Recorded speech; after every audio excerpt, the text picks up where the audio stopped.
Vocês já ouviram falar que médico não se cura? Pois é. Meus pais são cardiologistas respeitados aqui em São Paulo. Salvam vidas todos os dias, mas nunca conseguiram diagnosticar a doença que mais destruiu nossa família: o favoritismo. Durante 32 anos, eu fui tratada como a filha invisível, enquanto meus irmãos gêmeos eram os príncipes da casa. Eu achava que já tinha visto de tudo, até o dia em que descobri o quanto eles realmente me desprezavam. Foi quando explodi na frente de toda a família, na mesa do almoço de domingo, e revelei segredos que eles guardavam há décadas. Mas o que aconteceu depois dessa explosão foi algo que ninguém esperava, nem eu. Uma reviravolta que mudou completamente o rumo da minha vida e me fez entender o verdadeiro significado da palavra família. Preparem-se, porque essa história vai mexer com vocês. Meu nome é Camila, tenho 32 anos e cresci numa família que, por fora, parecia perfeita. Meus pais, Dr. Eduardo e Doutora Patrícia, são cardiologistas renomados em São Paulo. Eles têm consultórios na região dos Jardins, participam de congressos internacionais e nossa casa sempre foi frequentada por outros médicos importantes. Para quem olhava de fora, éramos a família dos sonhos, bem-sucedida, unida, próspera. Mas vocês sabem como é, né? Por trás de portas fechadas, a realidade é sempre diferente.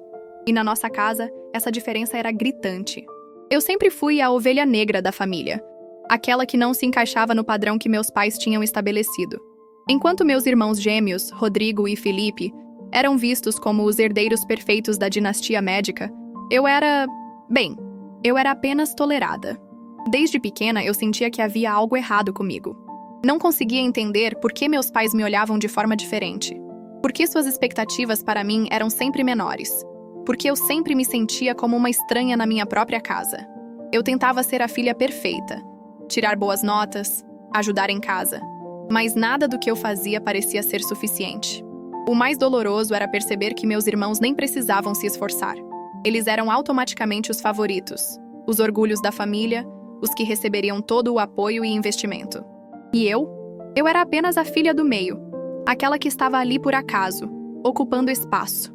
Mas o que eu não sabia na época era que essa diferença de tratamento ia muito além do que eu imaginava. Havia segredos sendo guardados, decisões sendo tomadas nas minhas costas, e um plano para o futuro que me excluía completamente. E quando eu descobri a verdade, foi aí que tudo explodiu de uma forma que ninguém esperava.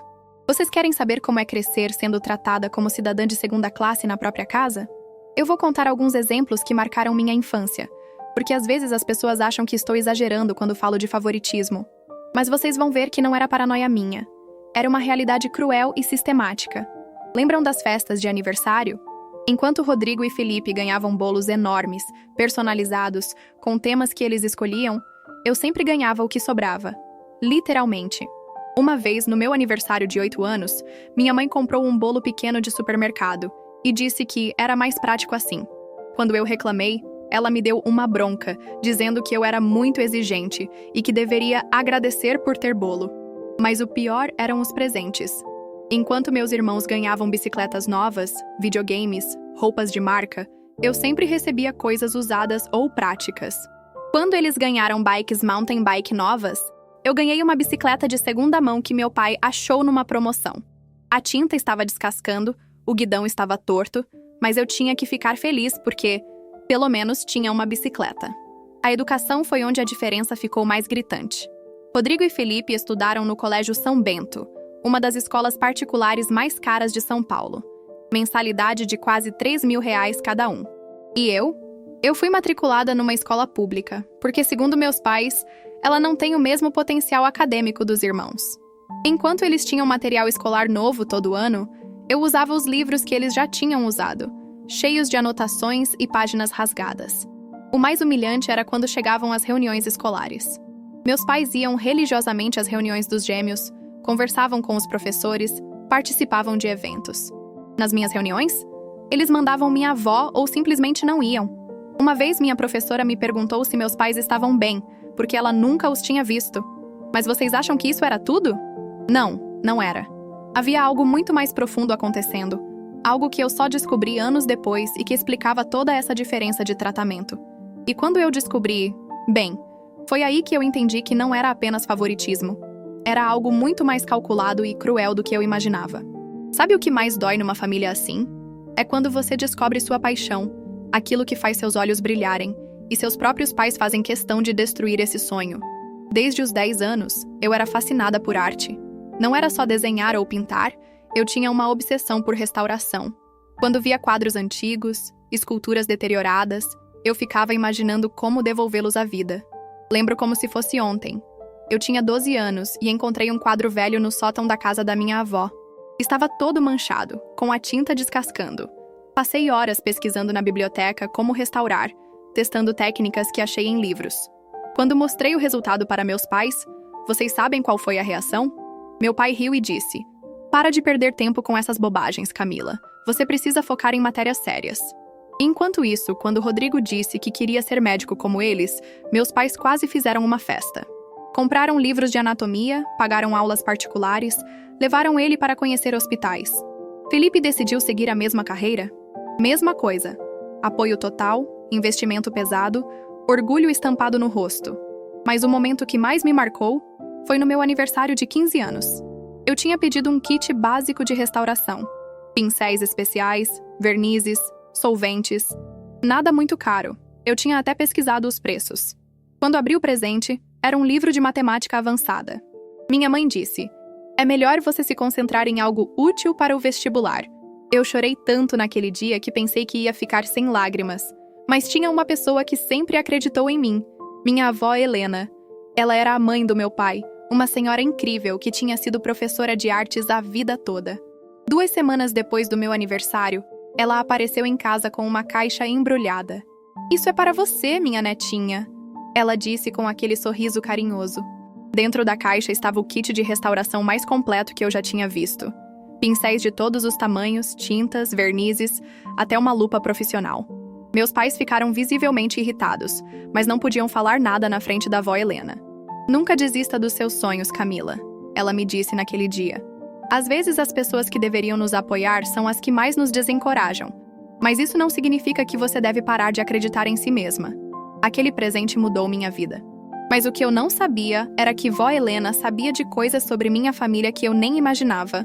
E anos depois, ela seria a pessoa que me daria a força para enfrentar a verdade mais dolorosa de todas. Aos 18 anos, eu tinha uma certeza. Eu precisava sair daquela casa. Não aguentava mais ser tratada como um estorvo, como alguém que estava ali só ocupando espaço. Enquanto meus irmãos tinham seus futuros já traçados, faculdade de medicina paga, apartamentos comprados pelos pais, carros novos de presente, eu sabia que teria que conquistar tudo sozinha. Foi quando descobri que a Universidade de São Paulo tinha um curso de restauração e conservação de obras de arte. Meu coração disparou quando li sobre o programa. Era exatamente o que eu sempre sonhei. Mas quando contei para meus pais, a reação foi a que eu esperava. Meu pai deu uma risada sarcástica. "Arte? Camila, você vai morrer de fome. Por que não tenta algo sério como administração ou contabilidade?" Minha mãe foi ainda mais cruel. "Filha, você precisa ser realista. Você não tem o mesmo talento dos seus irmãos. Escolhe algo mais adequado ao seu perfil. Adequado ao meu perfil." Essas palavras ecoaram na minha cabeça por dias. Mas sabe o que elas fizeram? Me deram ainda mais determinação. Estudei como uma louca para o vestibular. Trabalhei meio período numa loja de materiais artísticos para juntar dinheiro. E quando saiu o resultado, eu tinha passado. E não só isso. Tinha conseguido uma bolsa de estudos integral. A reação dos meus pais foi gelada. Nada de parabéns, nada de orgulho. Meu pai apenas disse: "Espero que você não se arrependa dessa escolha." Enquanto isso, quando Rodrigo passou em medicina na mesma USP, eles fizeram uma festa. Chamaram todos os parentes, postaram nas redes sociais. Para mim, silêncio total. Foi durante o 2º ano da faculdade que conheci o Bruno. Ele estava fazendo design gráfico e trabalhava meio período numa agência pequena. Nos conhecemos na biblioteca, ambos estudando até tarde porque precisávamos trabalhar durante o dia. Ele também vinha de uma família complicada. Pais separados, problemas financeiros. Teve que se virar sozinho desde cedo. O que me atraiu no Bruno não foi só a aparência, embora ele fosse lindo. Era a forma como ele me entendia. Quando eu contava sobre minha família, ele não ficava com aquela cara de "você está exagerando", que todo mundo fazia. Ele sabia o que era lutar contra as expectativas dos outros, o que era construir algo do zero sem apoio. Nosso namoro foi construído na base da cumplicidade e do apoio mútuo. Enquanto eu restaurava peças antigas no laboratório da faculdade, ele criava identidades visuais para pequenos negócios. Sonhávamos juntos, planejávamos um futuro onde nossos talentos seriam reconhecidos e valorizados. Quando me formei, aos 22 anos, consegui um estágio num museu importante. Era pouco dinheiro, mas era minha área dos sonhos. Bruno também estava crescendo profissionalmente. Decidimos morar juntos num apartamento pequeno, mas que era nosso. E foi nessa época que começamos a planejar nosso casamento. Mas o que aconteceu quando contei para minha família? Bem, isso foi só o começo de uma série de humilhações que me fizeram entender que eu nunca seria aceita do jeito que eu era. Quando Bruno me pediu em casamento, eu chorei de felicidade. Finalmente, alguém me amava o suficiente para querer passar a vida inteira comigo. Alguém que me via como prioridade, não como segunda opção. O pedido foi simples, romântico, num parque onde costumávamos passear aos domingos. Nada de ostentação, mas cheio de amor verdadeiro. Quando contei para minha família, a reação foi previsível. Minha mãe fez uma cara como se tivesse chupado um limão. Casamento? Camila, você mal se sustenta. E esse rapaz, ele tem família? Profissão estável? Quando expliquei que Bruno era designer gráfico e estava construindo a carreira dele, meu pai balançou a cabeça. Designer gráfico? Isso é profissão?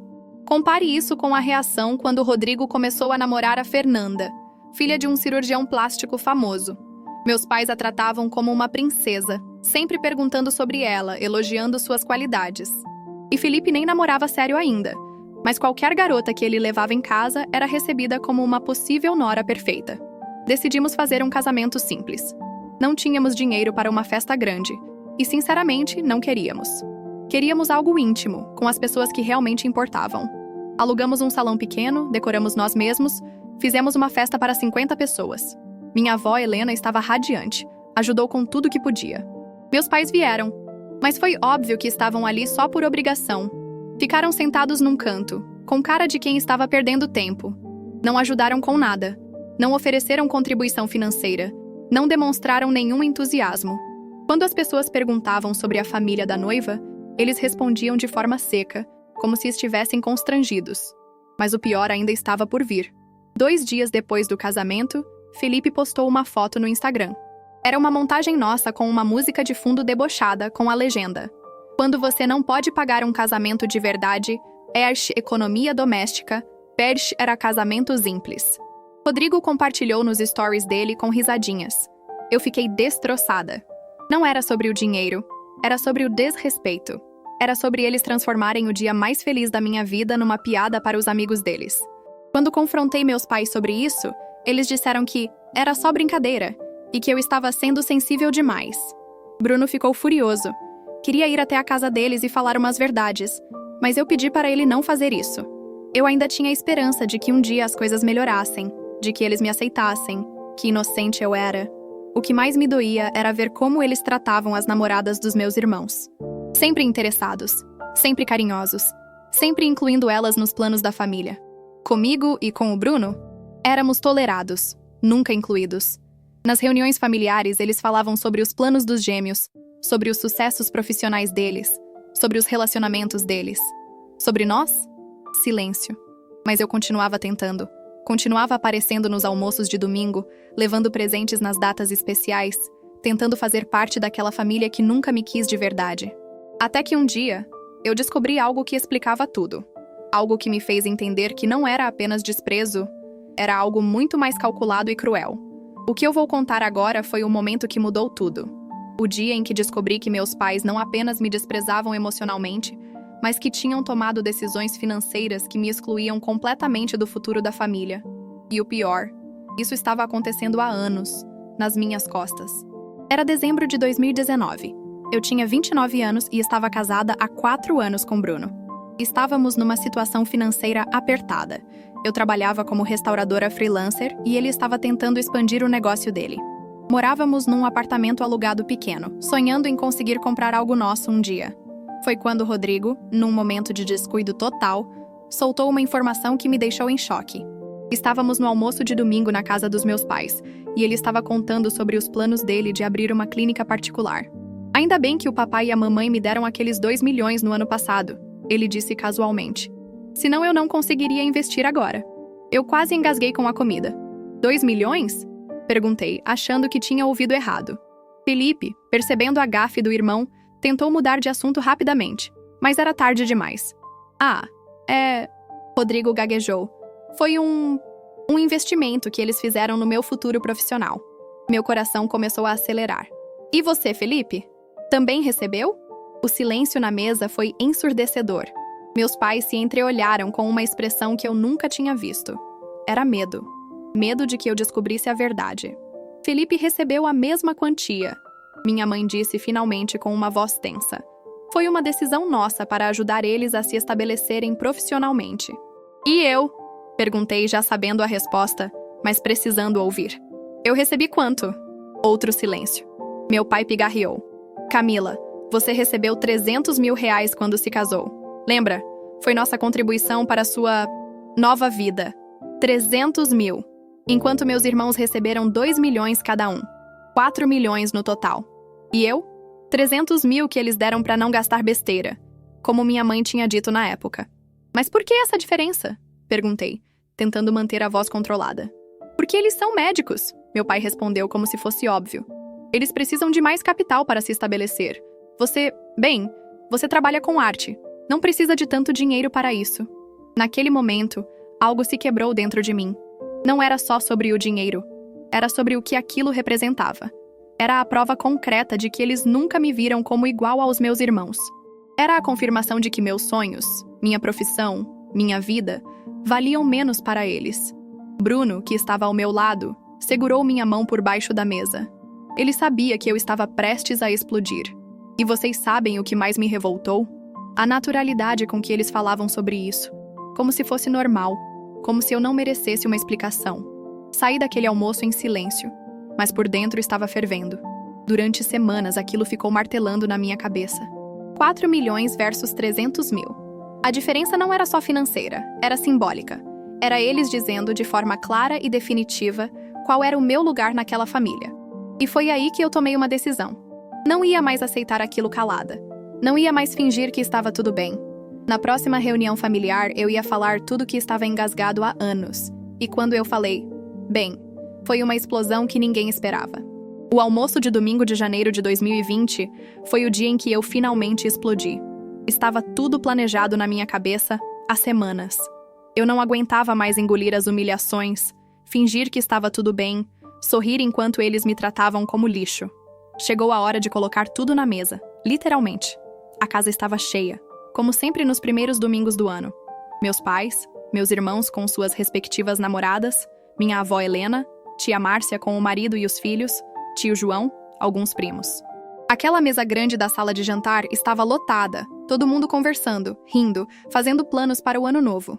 Eu estava quieta, observando como meus pais falavam com orgulho sobre os planos da clínica do Rodrigo, sobre a especialização que Felipe ia fazer nos Estados Unidos, sobre como eles eram abençoados por ter filhos tão bem-sucedidos.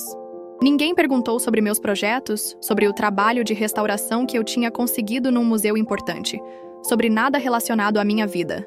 Foi quando minha mãe fez um comentário que foi a gota d'água. Ela estava falando com minha tia sobre investir no futuro dos filhos e disse: "Graças a Deus conseguimos dar uma base sólida para os meninos. Agora eles podem voar com as próprias asas." "E a Camila?" perguntou tia Márcia inocentemente. A Camila sempre foi mais independente, minha mãe respondeu com aquele sorriso falso. Ela prefere fazer as coisas do jeito dela. Foi aí que eu levantei da cadeira. Minha mão estava tremendo, meu coração batendo tão forte que eu achei que todo mundo ia ouvir. "Independente?" eu disse, e toda a mesa ficou em silêncio.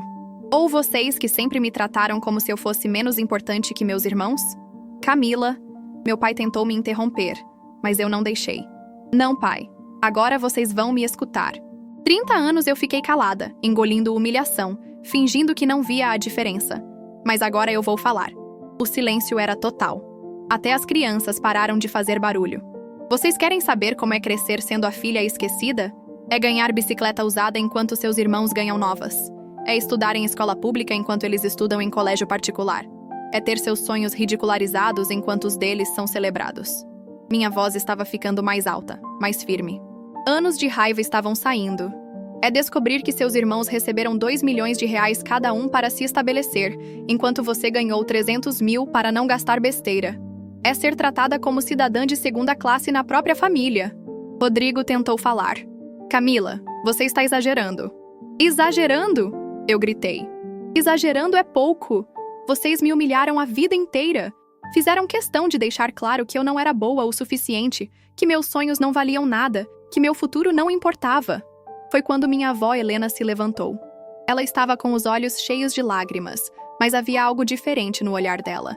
Era determinação. Ela está certa. Vó Helena disse com a voz firme. Eduardo, Patrícia, vocês deveriam ter vergonha na cara. E foi aí que tudo mudou. Porque minha avó sabia de coisas que eu nem imaginava. E ela estava prestes a revelar segredos que iam abalar toda aquela família hipócrita. Depois daquela explosão no almoço de domingo, eu achei que finalmente tinha conseguido me libertar. Saí da casa dos meus pais de cabeça erguida, com Bruno ao meu lado, sentindo que tinha feito a coisa certa. Minha avó Helena me abraçou forte antes de eu ir embora e sussurrou no meu ouvido. Você foi muito corajosa, minha netinha. Estou orgulhosa de você. Mas eu não fazia ideia do inferno que estava por vir. 2 semanas depois, numa quinta-feira à noite, eu estava em casa trabalhando numa restauração delicada, quando ouvi a campainha tocar insistentemente. Bruno foi atender e voltou com uma expressão preocupada. São seus irmãos. Eles estão alterados. Rodrigo e Felipe entraram no meu apartamento como 2 furacões. Nunca tinha visto eles tão furiosos. Rodrigo estava vermelho de raiva. Felipe tinha os punhos cerrados. Eles nem cumprimentaram Bruno. Foram direto para cima de mim. Você está satisfeita agora? Rodrigo gritou. Conseguiu o que queria. Do que vocês estão falando? Perguntei genuinamente confusa. A vovó Helena! Felipe berrou. Ela mudou o testamento. Tirou nossa herança e deixou tudo para você. Meu mundo parou. O quê? Não se faça de inocente! Rodrigo continuou gritando. Você manipulou ela. Ficou enchendo a cabeça dela com suas mentiras, fazendo ela acreditar que somos os vilões da história. Eu estava em choque total. Não sabia de nada sobre testamento, sobre herança, sobre nada disso. Gente, eu juro que não sabia. Mentirosa! Felipe explodiu. Você sempre foi invejosa, sempre quis o que era nosso. Agora conseguiu manipular uma senhora de 78 anos para conseguir dinheiro. Bruno tentou intervir. Olha, vocês precisam se acalmar. Você fica quieto. Rodrigo apontou o dedo para ele. Isso é assunto de família. Você não tem nada a ver com isso. As acusações continuaram chovendo. Eles me chamaram de interesseira, manipuladora, cobra, aproveitadora. Disseram que eu tinha usado minha teatrinha no almoço para convencer vó Helena a me favorecer. Que eu era uma pessoa calculista que tinha planejado tudo desde o início. Vocês estão loucos! Eu gritei de volta. Eu amo a vovó Helena. Jamais faria algo assim. Ah, claro! Felipe riu com desprezo. A netinha perfeita que sempre foi desprezada. Que história mais conveniente. Foi quando aconteceu o pior momento de toda essa situação. A porta do apartamento estava aberta desde que eles chegaram e ninguém tinha percebido que vó Helena tinha subido. Ela estava parada na entrada, ouvindo tudo. Quando a vi ali, meu coração se despedaçou. Ela estava pálida, com os olhos cheios de lágrimas, uma expressão de dor profunda no rosto. Tinha ouvido tudo. Todas as acusações cruéis, todas as palavras horríveis que meus irmãos tinham dito sobre mim. Vovó, eu sussurrei. Ela me olhou com uma tristeza que eu nunca vou esquecer. Não disse uma palavra, apenas balançou a cabeça e saiu. Rodrigo e Felipe ficaram visivelmente constrangidos por alguns segundos, mas logo voltaram ao ataque. Olha o que você fez. Agora ela está chateada por sua causa. Naquele momento algo morreu dentro de mim. Não era só a dor das acusações.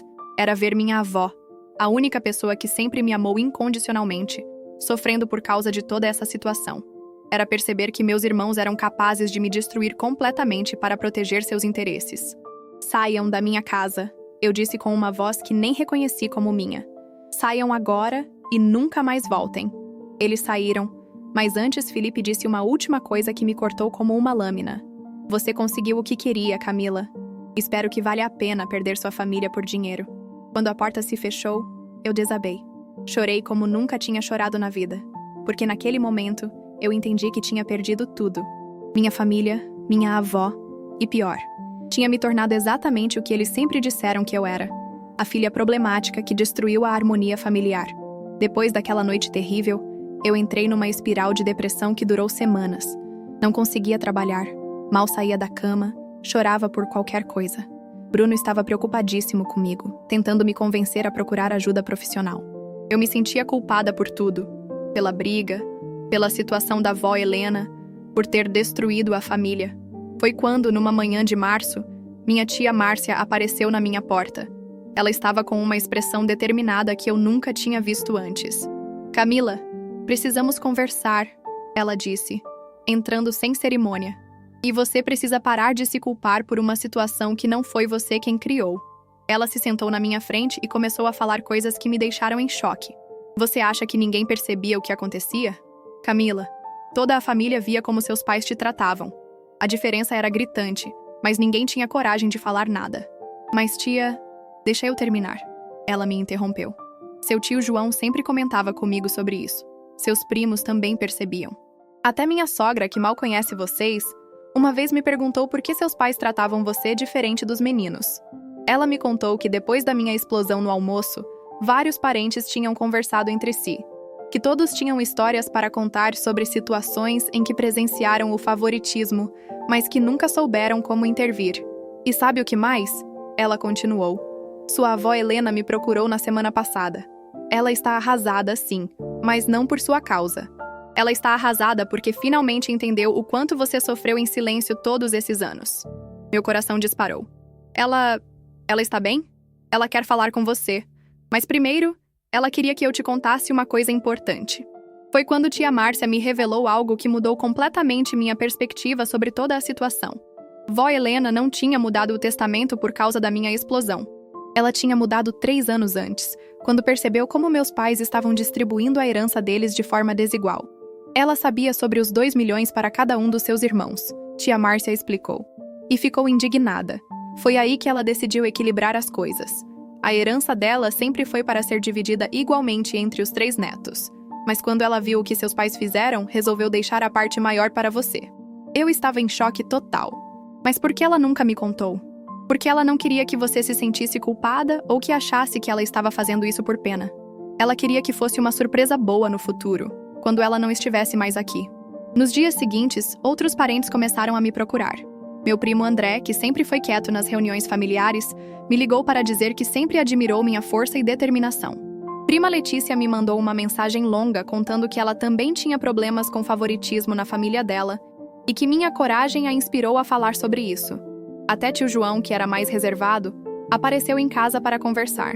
"Camila, eu deveria ter falado algo antes, mas você precisa saber que nem toda a sua família é como seus pais. Você tem pessoas que te amam e te respeitam." O momento mais emocionante foi quando vó Helena finalmente veio me ver. Ela chegou com os olhos vermelhos, mas com um sorriso no rosto. Me abraçou forte e disse: "Perdoa essa avó por ter demorado tanto para agir. Eu sabia que você estava sofrendo, mas não imaginava que era tanto assim." Conversamos por horas. Ela me explicou sobre o testamento, sobre como tinha percebido a injustiça, sobre como se sentia culpada por não ter interferido antes. "Você sempre foi minha netinha especial", ela disse. "Não por pena, mas porque você tem uma força e uma bondade que seus irmãos nunca desenvolveram." Foi nesse momento que eu comecei a entender algo fundamental. Família não é só quem compartilha seu sangue. Família é quem escolhe ficar do seu lado quando tudo desmorona. E pela primeira vez na vida, eu estava descobrindo quem era a minha verdadeira família. Hoje, 4 anos depois daquela explosão que mudou tudo, eu estou aqui contando essa história para vocês de um lugar completamente diferente, literal e emocionalmente. Estou no meu próprio ateliê de restauração, um espaço lindo que consegui montar com a herança da vó Helena, que infelizmente nos deixou no ano passado. Ela morreu sabendo que eu estava bem, que eu tinha encontrado meu lugar no mundo, e isso me dá uma paz imensa. Vocês devem estar se perguntando: e seus pais? E seus irmãos? Como ficou essa história? Bem, a resposta é mais complexa do que eu imaginava que seria. Meus pais? Eles nunca pediram desculpas. Nunca reconheceram que me trataram mal. Até hoje, eles acreditam que eu exagerei e que destruí a família por causa de dinheiro. Rodrigo e Felipe seguem a mesma linha. Nas poucas vezes que nos encontramos em velórios ou casamentos de parentes distantes, eles me cumprimentam friamente e pronto. Somos estranhos educados. E sabe de uma coisa? Eu fiz as pazes com isso, porque eu aprendi uma lição fundamental. Você não pode forçar as pessoas a te amarem do jeito que você merece. Você não pode obrigar ninguém a reconhecer seu valor, mas você pode escolher onde investir sua energia emocional. Minha verdadeira família hoje é formada por pessoas que escolheram me amar. Bruno, que está aqui comigo há 8 anos, sendo meu parceiro em tudo. Tia Márcia, que virou minha segunda mãe. Meus primos, que agora são meus melhores amigos. E uma família que eu construí por escolha. Amigos próximos, colegas de trabalho que viraram irmãos, pessoas que entraram na minha vida e decidiram ficar. Meu trabalho floresceu de uma forma que eu nunca imaginei. Hoje eu tenho uma equipe de 5 pessoas. Restauramos peças para museus importantes do Brasil e até do exterior. Aquela menina que era ridicularizada por perder tempo com arte, hoje é reconhecida nacionalmente na área. Irônico, não é? Mas o mais importante, eu aprendi a me amar. Aprendi que meu valor não depende da aprovação de ninguém, nem mesmo da minha família biológica. Aprendi que é possível ser feliz mesmo quando as pessoas que deveriam te apoiar escolhem te rejeitar. Para quem está vivendo uma situação parecida, e eu sei que muitos de vocês estão, eu quero dizer, não é culpa sua. Você não precisa se diminuir para caber no espaço que outros determinaram para você. Você não precisa aceitar migalhas de amor de quem deveria te dar um banquete. Às vezes, a maior prova de amor próprio é saber quando parar de lutar por um lugar que nunca foi seu para começar. É ter coragem de construir sua própria mesa, onde você é sempre bem-vindo, sempre respeitado, sempre amado. Hoje, quando olho para trás, eu não sinto mais raiva. Sinto gratidão. Gratidão por ter tido força para sair daquele ciclo. Gratidão por ter encontrado pessoas que me veem pelo que eu realmente sou. E, principalmente, gratidão por ter aprendido que família é muito mais do que sangue. É escolha, é cuidado, é presença. A filha esquecida não existe mais. No lugar dela, existe uma mulher que sabe exatamente qual é o seu valor. E vocês sabem o que é mais lindo? Eu descobri que nunca precisei da aprovação deles para ser completa. Eu já era completa desde o início. Só precisava aprender a me enxergar. Essa é a minha história. Uma história de dor, mas principalmente de reconstrução e amor próprio. Se ela tocou vocês de alguma forma, se fez vocês repensarem suas próprias relações familiares, então, valeu a pena compartilhar cada palavra dolorosa e cada lágrima derramada. Porque no final das contas, todos nós merecemos ser amados exatamente como somos. E se não estamos recebendo esse amor de onde esperamos, talvez seja a hora de procurar em outros lugares. O amor verdadeiro existe, eu garanto. Às vezes, ele só não vem de onde a gente imagina.